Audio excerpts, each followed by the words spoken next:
ئەمڕۆ لە دادگای سلێمانی یەکەم دانیشتنی دادبینی دۆسیەی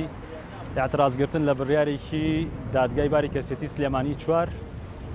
کە لە ساڵی 2015 دەرچووە کە بریتی بوو لە ئیبتالکردنەوەی حجە وەفاتێک بە ناوی هاوناز ئەحمەد قادر و دانانی بەڕێز مەریەم باروچیان وەکو هاوناز ئەحمەد قادر. ئێمە ئەمڕۆ اعترازمان لەو قەرارە گرتەوە وەکو بنەماڵەی هاوناز ئەحمەد قادر دوای دەستخستنی کۆمەڵێک بەڵگا کە پشتڕاستی ئەوە کاتەوە کە بەڕێز مەریەم باروچیان هاوناز ئەحمەد قادر نییە و ئەو فەحسی دیێنەیانەی کراوە جێگەی گومانن و ئەو بەڵگانەی کە پێشکەش کراون جێگەی گومانن و بەڵگەی یەکلایکەرەوەمان هەیە کە لە جەلسەی داهاتووە کە کاتە سێ حەوت پێشکەشی دادگای بەڕێز یەکەین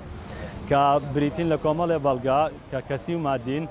و قانونین و یاساین کە ئەو بەڵگانە تەقدیمی مەحکەمەکەین لەسەر ئەساسی ئەو بەڵگانە ئەمانەوێت دادگای بەڕێز بڕیارێک دەربکات بە پوچەڵکردنەوەی بڕیارەکەی پێشویان کە بریتی بوو لە ئیبتالی حجە وەفاتەکە بۆ گەڕانەوەی حاڵەتەکە بۆ پێش بارودۆخی دەرچوونی بڕیارەکە و ئەو لێکەوتانی کە لەو بڕیارە کەوتوەتەوە جارێکی تر پوچەڵ بکرێتەوە.